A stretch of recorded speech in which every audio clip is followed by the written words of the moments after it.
ماشاء اللہ لا حول ولا قوۃ الا باللہ العلی العظیم اعوذ باللہ من الشیطان الرجیم بسم اللہ الرحمن الرحیم الحمد للہ وکفی والصلاة والسلام علی عبادہ الذین اصطفی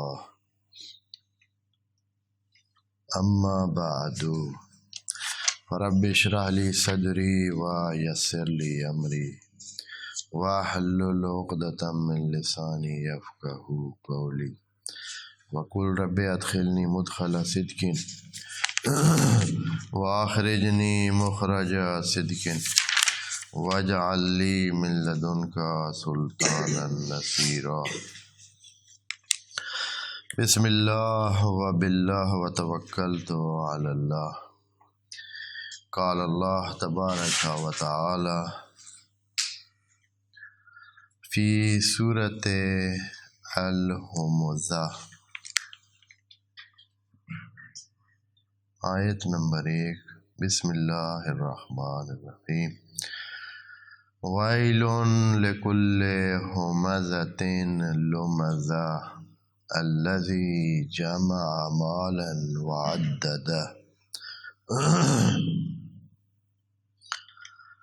یحسب ان مالہ اخلدہ کلا لینبذن فی الحطمہ وما ادراک ما الحطمہ نار اللہ الموقدہ التی تطلع علی الافئدہ انہا علیہم مؤصدہ فی عمد ممددہ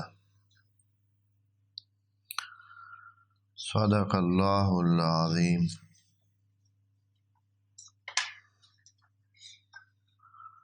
سورہ ہمزہ مکہ میں نازل ہونے والی سور میں سے ہے۔ ثواب کے بارے میں اس کے یوں نقل ہے، حدیث نبوی میں آیا ہے کہ جو شخص سورہ ہمزہ کی تلاوت کرے اور تلاوت کرتا رہے ثواب کی خاطر، جب بھی اس کو مناسب موقع ملے تو سورہ ہمزہ کی تلاوت کرے، تو جتنے کفار مکہ میں موجود تھے وعلیکم السلام، جو حضور کی مسخری کرتے تھے، حضور کے حوالے سے استہزاء کرتے تھے، ہنسی مذاق اور تمسخر اڑاتے تھے، ان کی تعداد سے 10 گنا زیادہ نیکیاں اس کے نامہ اعمال میں درج کی جائیں گی۔ اب یقیناً ہر کسی کی نیکی اس کے وزن کے مطابق ہوگی اور اس کی معرفت کے مطابق ہوگی۔ ممکن ہے کہ ایک بندے کی ایک نیکی کسی دوسرے کے 10 نیکیوں کے برابر ہو، یا کسی کی 100 کے برابر ہو، 1000 اور لاکھ میں بھی بات ہو سکتی ہے۔ پس نیکیوں کا وزن انسان کے معرفت اور علم اور وہ جو وعلیکم السلام جو درگاہ الہی میں اس کا مرتبہ ہے اس کے حوالے سے ہوتا ہے۔ یہ خود ایک علیحدہ بات ہے جس کو ہم وعلیکم السلام جس کو کسی مناسب موقع پر مناسب آیت کے ضمن میں عرض کریں گے کہ نیکیاں انسان کی سب کی ایک وزن کی نہیں ہوتی، ہر انسان کی نیکی کا وزن دوسرے انسان کی نیکی کے وزن سے مختلف ہو سکتا ہے۔ سورہ ہمزہ کے ضمن میں امام جعفر صادق سے منقول ہے کہ اگر کوئی شخص اس کو اپنی فرائض میں پڑھے،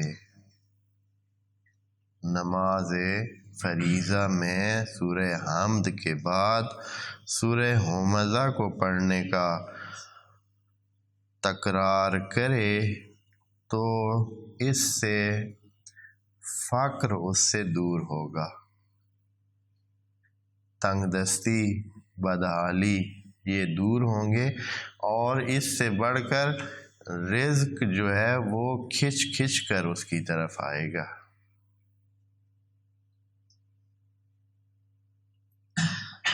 ہاں جی، راستے تو بتا دیے، لیکن یہ بڑی حیران کن بات بھی ہے اور حقیقت ہے۔ انسان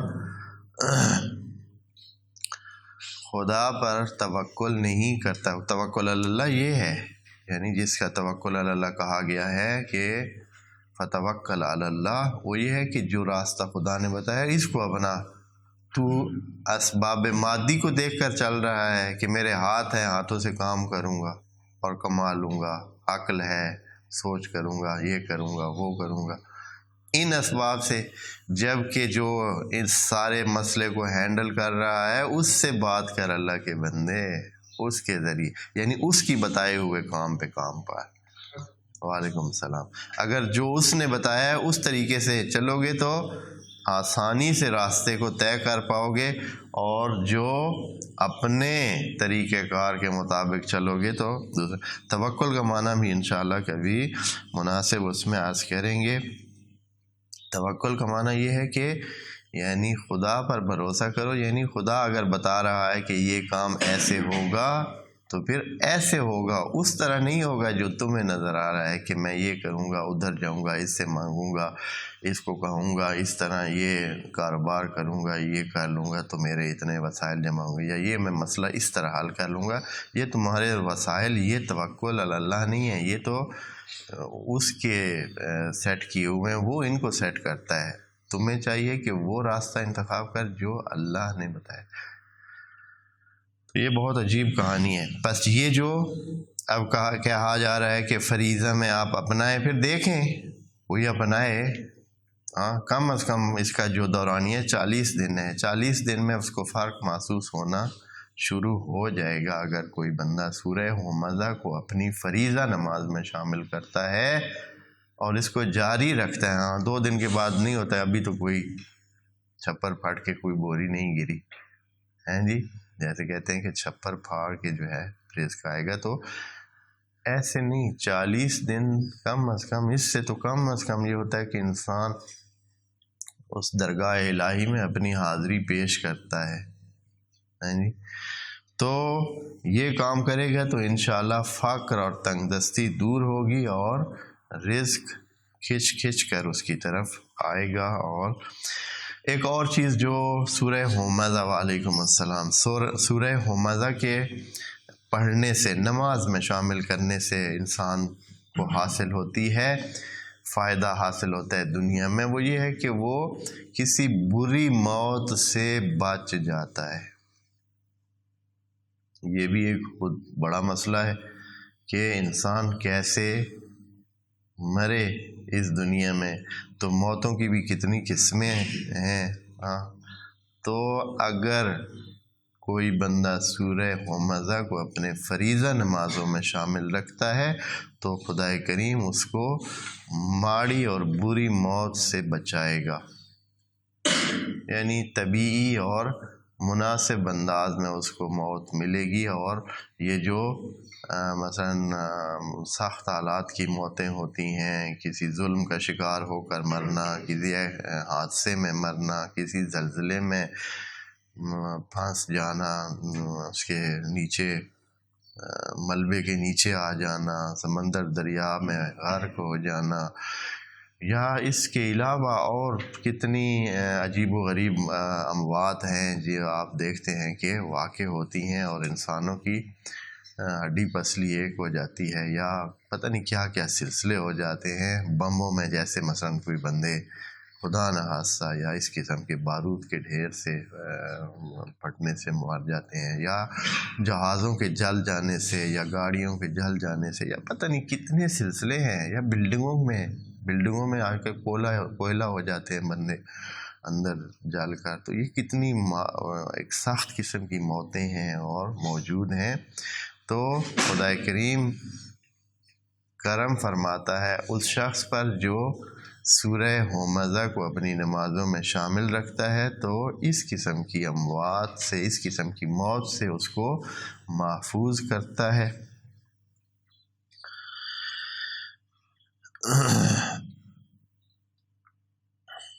اگر کسی شخص کے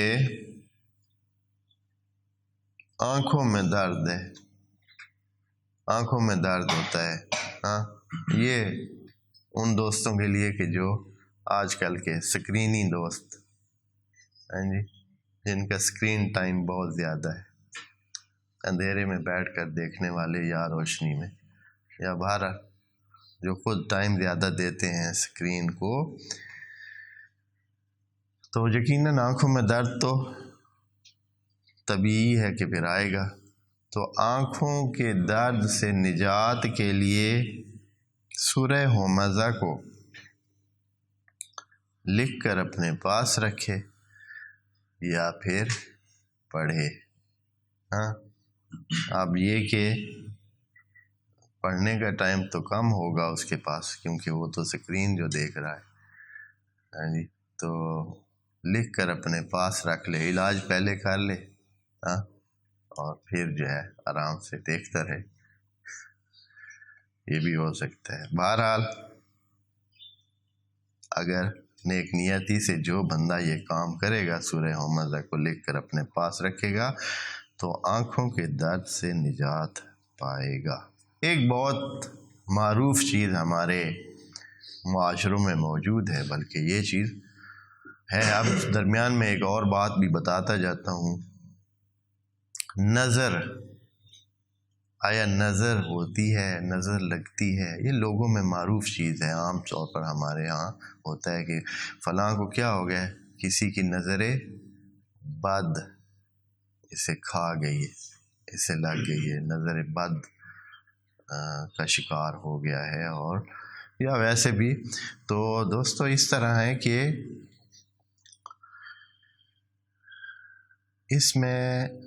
اس سے ہٹ کر کے ہمارے پاس حدیث میں اور روایت میں اور قرآن کی بعض آیات بھی شاید ان میں یہ اشارہ موجود ہو کہ نظر بھی اثر رکھتی ہے اور کسی چیز کو خراب کر سکتی ہے، اور یا اس میں اچھے اثرات ڈال سکتی ہے۔ اس سے ہٹ کر خود طبیعی طور پر ہم، یعنی واقعاتی طور پر، تکوینی طور پر اس چیز کو جانتے ہیں کہ انسانوں کا دیکھنا اثر رکھتا ہے، انسانوں کا دیکھنا اثر رکھتا ہے، اور صرف دیکھنے سے دوسرا بندہ متاثر ہوتا ہے۔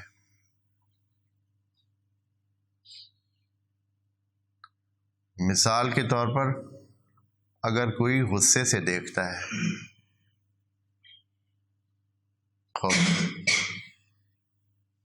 غصے کے بھی درجات ہیں۔ صرف سمپل اس طرح ایک بندے نے کوئی کام کیا، دوسرے نے صرف اس کی طرف دیکھا، غصے سے بھی نہیں دیکھا، صرف دیکھا، وہ بندہ اس سے متاثر ہوتا ہے۔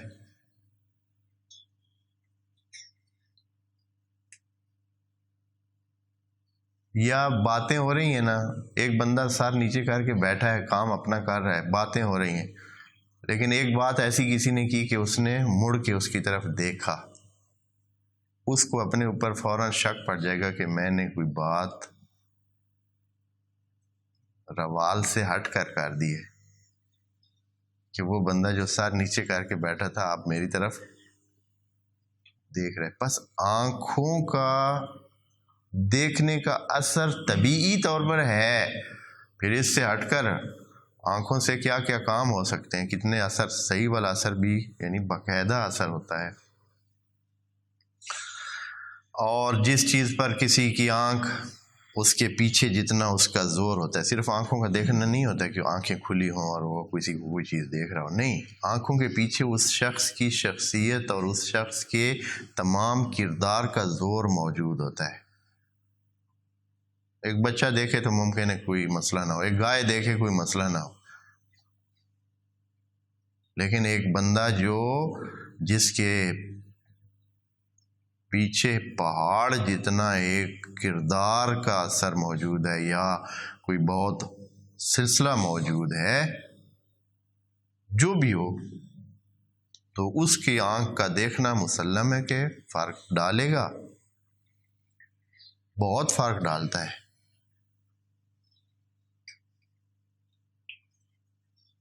تو یہ ایک حقیقت ہے، نظر کا منفی انداز میں کسی پر پڑنا اور اسی طرح ترحم کی نظر کا پڑنا۔ کیا کہا گیا ہے ہمیں روایات میں؟ یہ بات تو ہے کہ والدین کی طرف کس نظر سے دیکھیں؟ رحم کی نظر سے دیکھیں، اور والدین کی بھی رحم کی نظر ہوتی ہے جو انسانوں کو محفوظ بناتی ہے۔ وہ ان کو محفوظ دیکھنا چاہتے ہیں، وہ ان کو اس انداز میں دیکھتے ہیں کہ وہی نظر ان کی جو ان پہ پھر جاتی ہے تو کیا ہو جاتا ہے؟ وہ بندہ محفوظ ہو جاتا ہے۔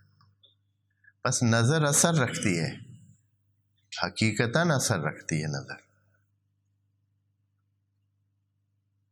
البتہ سارا اب بالکل ہی اس پہ کہ جو بھی ہو پھر نظر کی وجہ ہے، یہ خرابیاں یہاں سے پیدا ہوتی ہیں کہ جہاں افراط اور تفریط ہوتی ہے۔ جیسے کہ میں نے دوستوں کو عرض کیا ہے، ستارے گان کا طبیعی طور پر اثرات ہیں زمین پر، تمام وجودات پر اثرات ہیں۔ زمین کی جتنی بھی چیزیں ہیں وہ رات کے اندھیرے سے متاثر ہوتے ہیں، دن کی روشنی سے متاثر ہوتے ہیں، سورج کی کرنوں سے متاثر ہوتے ہیں، ستاروں کی چمک سے متاثر ہوتے ہیں، ستاروں کے اپنی جہاں جہاں موجود ہوتے ہیں ان کے وجود سے۔ اگر ادھر ستارہ موجود ہے تو اس کا اور اثر ہے، اگر دوسرے ستاروں کے جھرمٹ میں موجود ہے تو اور اثر ہے، اگر اکیلا ہے تو تیسری جگہ موجود ہے تو اور اثر ہے۔ یہ ستارے اپنا جس انداز میں، جیسے فرض کریں کہ ایک آگ ہے، اگر آپ آگ کو مختلف زاویوں میں کسی چیز کے رکھیں تو اس کا اثر مختلف ہوگا۔ کسی چیز کو آپ گرم کرنا چاہتے ہیں، پکانا چاہتے ہیں تو آگ کے درجات کیا رکھیں گے؟ مختلف رکھیں گے، یا اس برتن کو ادھر سے ادھر، ادھر سے ادھر کریں گے، تو اس کا اثر مختلف ہوگا۔ آگوں کا مختلف اثر ہے، ہر آگ مختلف اثر رکھتی ہے۔ جو لکڑ کی آگ ہے اس کا علیحدہ اثر ہوتا ہے، جو کوئلے کی آگ ہے اس کا علیحدہ اثر ہوتا ہے، یہ جو تیل وغیرہ کے جلنے سے آگیں جلاتے ہیں اس کا حتیٰ لکڑ میں مختلف ہوتا ہے۔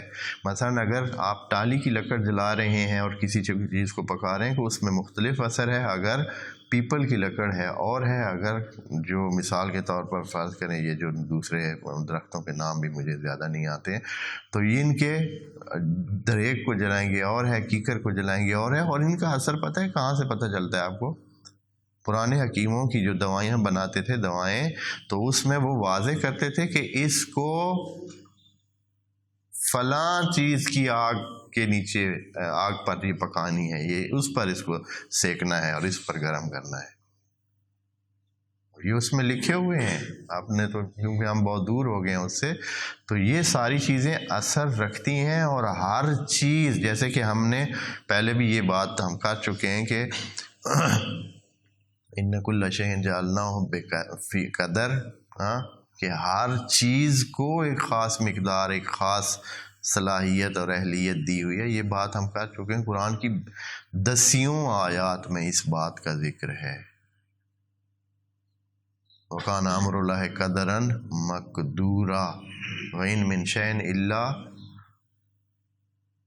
جَعَلْنَاهُ بِقَدَرٍ، یا اور دوسری آیات بہت ساری بس ہر چیز ایک خاص مقدار رکھتی ہے، ایک خاص قدر رکھتی ہے، اور نظر بھی اثر رکھتی ہے۔ یہ نہیں کہ بس یہ خیالی بات ہے، اور ہمیں اہل بیت کی روایات میں یہ چیزیں بہت مل سکتی ہیں اور ہیں کہ نظر بھی اثر رکھتی ہے۔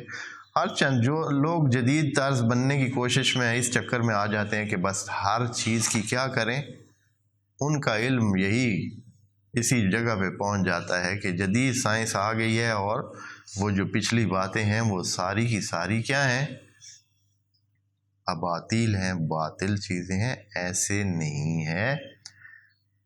ٹھیک ہے وہ اس لیول کی نہیں ہوگی جتنی عوام سمجھ رہی ہے، لیکن وعلیکم السلام، لیکن اثر کا رکھنا ہے اور یہ طبیعی ہے۔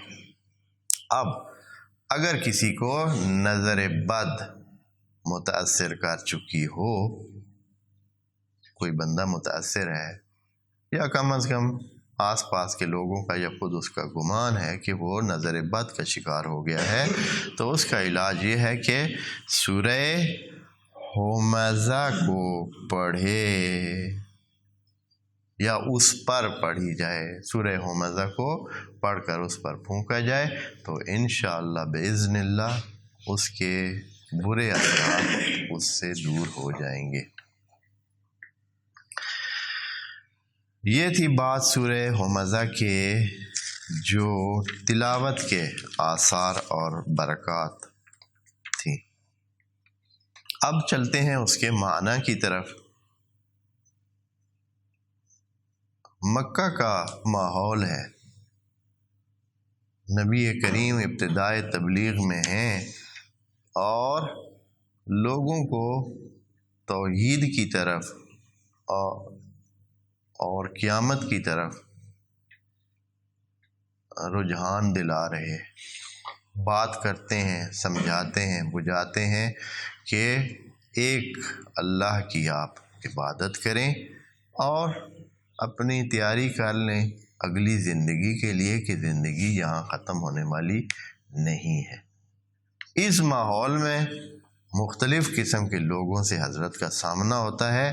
قرآن بھی بہت سارے لوگوں کا مختلف زاویوں سے حالات بتاتا رہتا ہے اور سامنے لاتا ہے، اور پھر اس پر اپنا جو قرآن کا نوٹس ہوتا ہے، جو قرآن اس پہ تبصرہ کرتا ہے یا اس پہ اس کا رد عمل ہوتا ہے خدا کریم کا، اس کو ساتھ بیان کرتا ہے، بلکہ اسی رد عمل کے بیان کے ضمن میں اس بات کو بھی بیان کر دیتا ہے۔ جیسے کہ یہ صورت ہے، اس صورت میں ایک ایسے گروپ کا ذکر ہے، انسانوں کے ایک ایسے گروپ کا ذکر ہے جو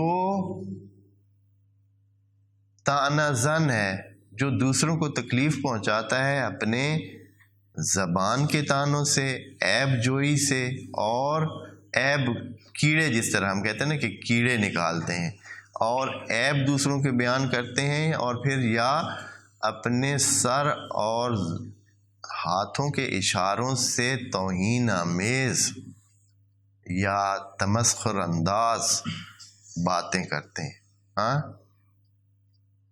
کوئی بات زبان سے کرتے ہیں، کوئی اشاروں سے کرتے ہیں۔ ہمزہ کہتے ہیں اس کو جو بندہ دوسروں کے عیب بیان کرتا ہے زبان سے، اور لمزہ اس کو کہتے ہیں، صیغہ مبالغہ ہیں دونوں، ایسے جو اشاروں سے، کنایوں سے، سر کے اشارے، ہاتھ کے اشارے، مختلف قسم کے اشاروں سے دوسروں کے لیے ایسا سلسلہ بیان کرتے ہیں کہ ایک تیسری پارٹی ہنسے، یا کسی اور تیسری پارٹی کی میں بات کی تاکہ اس کا مخاطب جو ہے وہ ہنسے یا اس سے لطف اندوز ہو، اور اس طرح اس بندے کا تمسخر اڑایا جائے یا اس کی توہین کی جائے۔ خدا کریم پہلے لفظ سے یہ کہہ رہا ہے کہ ویلون، بربادی ہے۔ دونوں صورتیں ہیں، چاہے خدا کریم کا حکم ہے، خدا خود سے پہلے سے بتا رہا ہے کہ ویل ہے یا ویل ہوگی، ہیں جی، بربادی ہے یا بربادی ہونی چاہیے، دونوں ہی ٹھیک ہیں۔ ہاں، انسانوں کی طرف سے ہو تو دعائیہ اور اس طرح کا سلسلہ ہوتا ہے، بد دعا کی صورت ہوتی ہے، اور اگر خدا کی طرف سے ہو تو حقیقت کا بیان ہے کہ یہ ہے اس طرح کہ ان پر بربادی ہے، تباہی ہے ان کے لیے۔ کن کے لیے؟ لِكُلِّ ہُمَزَةٍ لُمَزَةٍ، ہر اس کے لیے جو کون ہے؟ ہمزہ ہے اور لمزہ ہے، یعنی جو بدگو ہے، دوسروں کے بارے میں عیب ان کے نکالتا ہے، عیب بیان کرتا ہے، یا اشاروں سے کنایوں سے ان کے لیے بری باتیں کرتا ہے تاکہ ان کی توہین ہو اور تیسرے لوگ ہنسیں۔ اچھا، یہاں خدا کریم نے کہا لکل، تمام ہمزہ لمزہ کے لیے، لیکن آگے جا کر جو اس کی تعریف کی ہے نا کہ وہ کون ہے، یہ جو ہمزہ اور لمزہ، یہ اکثر تو یہاں آ کر قرآن انسانوں کے ایک خاص گروپ کی نفسیاتی کیفیت بتاتا ہے۔ سارے ایسے نہیں ہیں، سارے لوگ ہمزہ لمزہ بھی نہیں ہوتے ہیں، سارے جو یہ آگے بتا رہے ہیں جس کے ضمن میں سارے اس طرح خاص قسم کے لوگ ان کاموں میں مصروف ہوتے ہیں۔ کون ہے جی؟ الذی، وہ شخص یا وہ لوگ، لکل کیونکہ فرد کی طرف پھر بن جاتا ہے، یعنی ہر ایک ہمزہ اور لمزہ میں سے، الذی جمع مالا وعددہ۔ قرآن ساتھ یہ بھی بتا رہا ہے کہ اس قسم کی عادات، اس قسم کے کام کہ دوسروں کے عیب نکالنا، اشاروں کنایوں سے توہین آمیز کام کرنا، یہ کرتے کون قسم کے لوگ ہیں؟ الذی، وہ جو جمع کرتا ہے، مالن، کچھ نہ کچھ مال، اور پھر کیا کرتا ہے؟ پھر بار بار ان کو گنتا ہے، ہیں جی، بار بار ان کو گن کے رکھتا ہے۔ اچھا، یہ کس گروپ کی بات ہے؟ سارے مالداروں کی بات ہے۔ عام مفسرین نے بہت ہی سادہ سے ایسے ہی اس کو جوڑنے کی کوئی کوشش نہیں کی کہ پیچھے عیب کرنے والے کی بات ہے، عیب ڈھونڈنے والے کی بات ہے، عیب بیان کرنے والے کی بات ہے، اشارے کنایے سے توہین کرنے کی والی بات ہے، اور آگے سے قرآن اس کی تعریف کس انداز میں کر رہا ہے کہ جو مال جمع کرتا ہے اور اس کو گنتا ہے۔ اصلا ان کا آپس میں کوئی جوڑ ہے ہی نہیں، لیکن جوڑ بنتا ہے، اور وہ اس طرح ہے، اگر صحیح سے اس کا ترجمہ جس طرح یا صحیح سے اس کو جم کر سوچ کر، یہ خاص گروپ ہے۔ کون سا؟ الذی جمع، جو جم کرتا ہے، یعنی وہ پہلے سے مالدار نہیں ہے، جو پہلے سے مالدار نہیں ہے، اس نے، اور مالن، کچھ مال اس نے اکٹھا کر لیا ہے، یعنی وہ پہلے سے مثلا پچھلی نسلوں سے مالدار اور ثروت مند دولت مند لوگوں میں سے نہیں ہوتے ہیں، کیونکہ ان کو ان چیزوں کی کم ہی ہوتی ہے۔ جن کے پاس وسائل پہلے سے ہوتے ہیں اور کئی نسلوں سے وہ وسائل کے ساتھ ہینڈل کر رہے ہوتے ہیں، تو وہ ذہنی طور پر، نفسیاتی طور پر اس جگہ پہنچے ہوئے ہوتے ہیں کہ وہ جانتے ہیں کہ مال کی کتنی حیثیت ہے، یہ کتنے مسائل کو حل کر سکتا ہے اور کتنے مسائل کو حل نہیں کر سکتا ہے۔ وہ بندے جو بہت ٹائم سے وسائل رکھتے ہیں اور دولت مند ہیں، ان کو کم ہوتا ہے کہ وہ دوسروں کی غیبت میں پڑے رہیں، دوسروں کے مسائل میں پڑے رہیں، دوسروں کی کنکاش کرتے رہیں، اور ان کو یہ بھی پتہ ہوتا ہے کہ مال سارے مسئلوں کا حل نہیں ہے، کیونکہ وہ زندگی میں مالدار ہونے کے باوجود بھی مسئلوں کا شکار ہوتے ہیں، ان کے گھروں میں، ان کے سلسلوں میں، ان کے بچوں میں۔ مثلا ان کا اگر بچہ کو پاگل ہو جاتا ہے تو اب اس کا کیا علاج ہے؟ یا ایک بچہ جو ہے وہ اپاہج پیدا ہوتا ہے تو پھر اس کا مال کیا کر سکتا ہے اس کے لیے؟ یا ان کے گھروں میں اختلاف ہوتا ہے تو اس کے لیے مال کیا کر سکتا ہے ان کے لیے؟ یا ان کا بچہ کوئی بدماش بن جاتا ہے تو اس کا مال کیا کر سکتا ہے اس کے لیے؟ یا اگر نشئی ہو جاتا ہے تو مال اس کا حل کیا کر سکتا ہے؟ بس مال کی وہ حیثیت جانتے ہیں، اس لیے وہ اس نفسیاتی کیفیت میں نہیں آتے۔ لیکن یہ جو الذی جمع، جس نے ابھی مال جمع کیا ہے،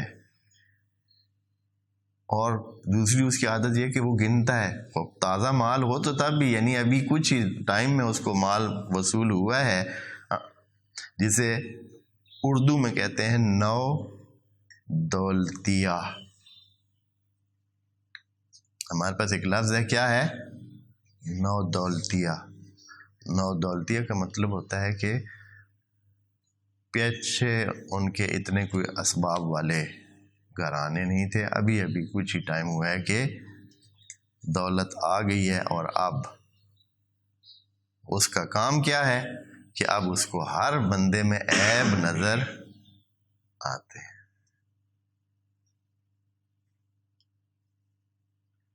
جن کے پاس ایسے دولت آ جاتی ہے، یا جس کو کہتے ہیں دیگر کا ایک اور لفظ ہے بعض دوسری زبانوں میں،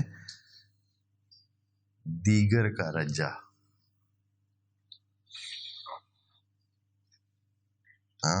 یعنی جو ابھی پہلے نہیں ہے ان کے پاس وسائل سلسلے، اب ان کے پاس مال آیا ہے تو اب اس کو ہر بندہ چھوٹا نظر آتا ہے، ہر بندے میں عیب نظر آتے ہیں۔ تو اس کا پھر نتیجہ کیا ہے؟ ظرف اتنا ہوتا نہیں ہے تو وہ زبان پہ لے آتا ہے اور اشارے کرتا ہے اور ان کی توہین کرتا ہے دوسرے لوگوں کی، جو پہلے سے ایک نسلوں سے یا پہلے سے وسائل والے ان کے سلسلے آ رہے ہیں۔ وہ لوگ کسی کی توہین نہیں کرتے ہیں، نہ ہی کسی کی بات کرتے ہیں، نہ ہی ان کو چھوٹا سمجھتے ہیں، بلکہ آپ دیکھیں گے، آپ کا واسطہ پڑا ہے یعنی کہ جو پہلے سے بہت معروف دولت مند اور سرمایہ دار لوگ ہوتے ہیں، وہ بڑی جو تھوڑے سے کم وسائل والے لوگ ہوتے ہیں ان کی عزت مناسب انداز میں کرتے ہیں، اس طرح توہین نہیں کرتے۔ کوئی کچھ ایک دو چار ہوں جو اس طرح بدبختی ہیں، ان کی زبانیں بری ہوتی ہیں، لیکن اکثریت ایسے نہیں ہوتی۔ یہ وہ بندہ ہے جو جمع مالن، جس نے کچھ مال اکٹھا کر لیا ہے اور وہ کیا کرتا ہے؟ وعددہ، اور پھر وہ بار بار گنتا بھی ہے۔ اچھا اب کتنی ہو گئی ہیں جی؟ اب اتنے ہو گئے ہیں، اب میرے بینک میں اتنے پڑے ہیں، اب جو ہے کتنی مثلاً بھیڑیں ہو گئی ہیں، اتنی ہو گئی ہیں، کتنی بکریاں ہو گئی ہیں، اتنی ہو گئی ہیں، اب جو ہے کتنی مرغیاں ہو گئی ہیں، ہاں اب تو 200 ہو گئی ہے، اب اتنی ہو گئی ہیں۔ اپنے مال کو بار بار وہ کیا کرتا ہے؟ گنتا ہے، بلکہ نوٹ بھی جو اس نے رکھے ہوتے ہیں اس کو بار بار گنتا ہے۔ ابھی اسی ضمن میں ایک آپ کو سنا دوں، ایک بندہ گیا بینک میں، بزرگ بندہ تھا، بینک میں پیسے اس نے کبھی جمع کرائے، بینک میں اتنا بکسہ لے کر گیا، اتنا سا بکسہ اس نے اٹھایا ہوا تھا، بینک کے کاؤنٹر پر گیا، وہاں اس نے اپنا بکسہ رکھا، بکسے کو کھولا، بکسے میں سے ایک چھوٹا اور بکسہ نکالا، پھر اس کو کھولا، اس میں سے ایک اور چمڑے کا بکسہ، چمڑے کا ایک بیگ سا نکالا، اس بیگ کو پھر کھولا، اس کی زپیں کھول کے اس کے بعد اس میں سے ایک اور بٹوا نکالا، اور بٹوے میں سے چابی، یعنی بینک کی وہ جو چیک ہوتا ہے، چیک والی کتاب جو ہوتی ہے، بک، وہ بٹوا نہیں ایک پاؤچ سا تھا، اس میں سے بینک والے وہ چیک لکھنے والا وہ نکالی، اور نکال کر اس کو کہا جو کاؤنٹر پہ بیٹھا تھا کہ مجھے چیک لکھو میرا، خود بھائی نہیں لکھ سکتا ہوں، آپ مجھے لکھ دیں۔ اس نے کہا ٹھیک ہے، کتنا لکھنا ہے؟ کہا کہ جتنے میرے پیسے پڑے ہیں سارے لکھ دو۔ اس نے کہا سارے پیسے تو کیسے ہو سکتا ہے، سارے پیسے؟ انہوں نے کہا نہیں، سارے ہی میں سارے لکھنے۔ اور بینک والے مجبور، اس نے کہا ٹھیک ہے جی، جتنے اس کے پیسے پڑے تھے، مثلاً فرض کریں کہ 10,000 پڑا تھا، وہ سارا اس نے لکھ دیا، ٹھیک ہے جی، پیسے کہا کہ دے دیں اب مجھے، سائن کروائے، اس کے انگوٹھا لگایا اور پیسے اس کو دے دیے۔ اس نے ادھر ہی کھڑے ہو کر گنتی شروع کی، 1 2 3، 100 والے نوٹ تھے پورے، ایک دفعہ گنے، پھر دوسری دفعہ گنے، 3 دفعہ صحیح سے گن کے ایسے کہا ٹھیک ہے بچے رکھ چھوڑ، ٹھیک پہن،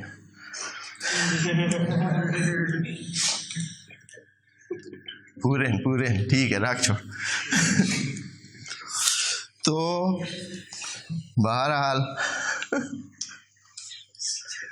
وہ اپنے پیسے دیکھنے آیا تھا کہ جمع جو کرائے تھے پورے پڑے. تو اس قسم کے لوگ جو ہوتے ہیں وہ کیا کرتے ہیں؟ دوسروں میں عیب ڈھونڈتے ہیں. یہ ربط ہے اس، نہیں تو سارے مفسرین جو ہے وہ ان دو آیات کا کوئی آپس میں ربط نہیں ڈھونڈ سکتے. یہ صرف اس خاص قسم کے گروپ کی بات ہے جو ابھی جیسے بھی ہے پیسے دار ہوا ہے، اور اپنے پیسے دار ہونے کی وجہ سے کیا ہے اس کو باقی سب میں کیا نظر آتے ہیں؟ عیب نظر آتے ہیں، خرابیاں نظر آتی ہیں. اچھا یہ اس طرح کیوں ہے، اچھا یہ اس طرح کیوں ہے. مثال کے طور پر ابھی بعض اوقات ہمیں خود بھی پیش آتا ہے کہ بعض اوقات جاتے ہیں گاؤں میں تو وہاں ان جو ابھی کیونکہ انہوں نے وہ چیزیں نہیں دیکھ لی ہیں تو وہ گاؤں والے ہر چیز پر عیب. اچھا یہ اس طرح کیوں ہے؟ ہاں آپ کی منجیوں پہ چادریں کیوں نہیں؟ ہاں وہ کیا کیا چیزیں مختلف قسم کے وہ جو ہے نا عیب آدمی کو نظر آتے ہیں. یہ بچوں میں تو ہو سکتا ہے لیکن بڑوں میں جو ہے سنجیدگی ہونی چاہیے. بچوں میں یہ چانس ہوتا ہے کہ وہ اپنی کم علمی اور اس کی وجہ سے کہ گاؤں کی زندگی اور طرح کی ہوتی ہے، شہر کی زندگی اور طرح کی ہوتی ہے، اور اس میں مختلف قسم کے کمزوریاں ادھر بھی ہوتی ہیں. شہر کی زندگی میں 100 کمزوریاں ہوتی ہیں. گاؤں والے اگر صحیح سے دیکھیں تو شہر والوں کی زندگی میں زیادہ کمزوریاں نظر ان کو آ سکتی ہیں. لیکن یہ جو بات کہہ رہے ہیں کہ الذی، ہر لومزہ اور ہمزہ جو کیا کرتا ہے؟ جمع، جس نے جمع کیا ہے. یعنی اس کا مطلب یہ ہے کہ ابھی اس نے اکٹھا کر لیا ہے. یہ جمع کا مطلب یہ نہیں کہ اس نے ڈھیروں لگائے ہوئے. جمع جس نے اکٹھا کیا. مالن یہ نکرہ کی صورت میں بیان ہو، یعنی کچھ مال اس نے اکٹھا کیا ہے. وعددا، اور اس کی عادت کیا ہے کہ بار بار ان کو گنتا ہے. اور خیال کیا کرتا ہے؟ یحسبو، یعنی اس کے گمان کے مطابق اس کا آئیڈیا یہ ہے، اس کی سوچ یہ ہے کہ ان مالہ اخلدا، کہ اس کا مال باقی رہے گا. اخلدا یعنی باقی رہے گا. مال جو ہے اس کے لیے ہمیشہ قائم رہے گا اور موجود رہے گا. یہ نہیں پتہ کہ اگر مال رہے بھی تو وہ مال کے لیے موجود نہیں ہوگا. کچھ ٹائم ہے اس کے پاس، اگر مال سے استفادہ کرنا ہے تو ابھی کرے، نہیں تو مال نے اس کا ساتھ چھوڑ دینا ہے. چاہے وہ چلا جائے یا مال چلا جائے، دونوں صورتیں ممکن ہیں. ایک تو 100% پکی ہے کہ انسان نے مال سے جدا ہونا ہے، یہ تو 100% ہے. دوسری بھی صورت ممکن ہے کہ مال اس کے جانے سے پہلے مال ہی اس سے کیا ہو جائے؟ جدا ہو جائے، نقصان ہو جائے. تو خدا کریم فرماتا ہے کلا، رکو ذرا، اس طرح مت سوچو، یہ غلط ہے سوچ. یہ پیسے اکٹھے کر کے دوسروں کی توہین کرنا، دوسروں کے عیب نکالنا، اور یہ خیال کرنا کہ مال قائم رہے گا، ایسا نہیں ہے. کلا لینبذن فی الحطمہ، پھینک دیے جائیں گے سب کچھ، یا یہ انسان. اب یہاں چانس تو ہے کہ اس کا معنی وہ مال کی طرف بھی دیا جائے، لیکن زیادہ تر یہ ہے کہ یہ انسان پھینک دیا جائے گا. کدھر؟ لینبذن فی الحطمہ، اس آگ میں جو تہس نہس کر دیتی ہے. حطمہ کا مطلب ہے ایسی جو تہس نہس کر دیتی ہے. اچھا پھر آگے خود ہی کہتے ہیں، کیونکہ یہ نئے لفظ ہیں اور ہیں قیامت سے وابستہ اور جہنم کے ناموں میں سے ہیں، اور لوگ آشنا نہیں تھے اکثر ان چیزوں کو، ان اصطلاحات کو، قرآن کی یہ اصطلاحات جو ہیں ان کو نہیں جانتے تھے کہ حطمہ کیا بلا ہوتی ہے. تو پھر خدا کریم خود وضاحت فرماتا ہے وما ادراک ما الحطمہ، اور آپ کو تو پتہ نہیں ہے یا آپ کو بتایا کس نے ہوگا کہ یہ حطمہ کیا ہے. تو فرماتے ہیں نار اللہ الموقدہ، وہ بھڑکی ہوئی آگ ہے. موقدہ یعنی جلائی گئی، بھڑکائی گئی، تیز کی گئی، شعلہ ور کی گئی آگ. کتنی ہے وہ آگ ہے اللہ؟ التی، ایسی آگ، تطلع علی الافئدہ، وہ صرف انسانوں کے جسم کو نہیں جلائے گی، انسانوں کے افئدہ یعنی دلوں کو بھی جلائے گی. یہ بڑی عجیب بات ہے, دلوں کو بھی جلائے گی. خب دل تو جلیں گے. اب یہ کہ دل سے مراد یہ صنوبری وجود ہے جو اندر انسان کے ہے, یہ تو ویسے ہی جسم کا حصہ ہے تو یہ تو جلے گا.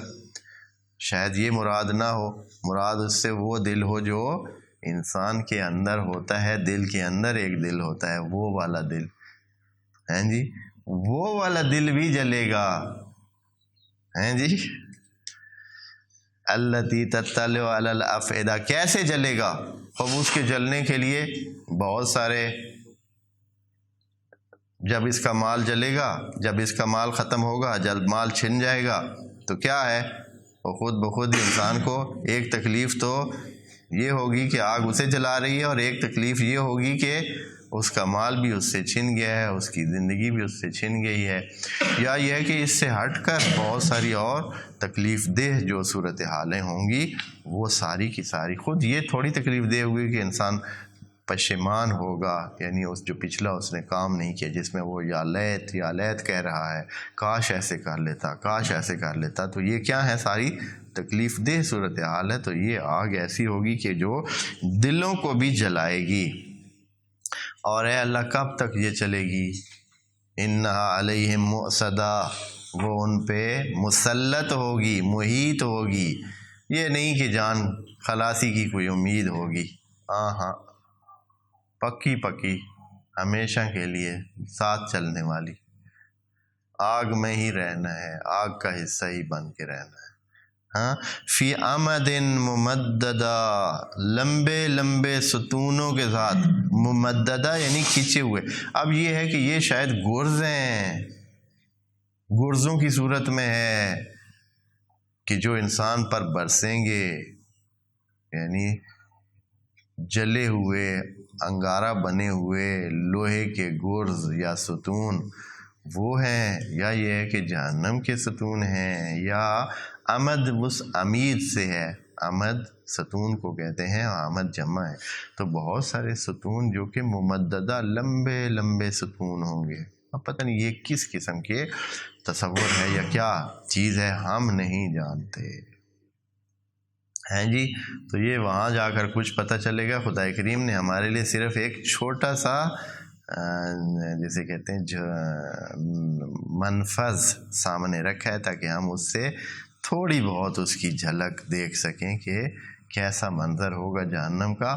اصل جہنم تو خدا کی پناہ ہے. بعض روایات میں جو چیزیں موجود ہیں اصلاً بندہ اس کا سوچ بھی نہیں سکتا ہے کہ وہ کیا آگ ہوگی. ہاں جی, کہا کہ اگر آگ کا صرف ایک شعلہ اس آسمان میں پھیر دیا جائے, زمین پر بھی نہ آئے, صرف ہمارے اوپر سے آسمان سے گزارا جائے صرف ایک شعلہ, تو رہتی دنیا تک اس زمین پہ کچھ بھی نہیں ہوگا. اتنی وہ گرم آگ ہے. تو بہرحال فی امد ممددہ, پتہ نہیں یہ کب تک ہوگا اور کتنا لمبا اس کا عرصہ ہوگا. خدا کریم ہم سب کو اس سے محفوظ رکھے اور ہمیں خدا اپنی رحمت کے سائے میں جگہ عنایت فرمائے. والسلام علیکم ورحمۃ اللہ وبرکاتہ.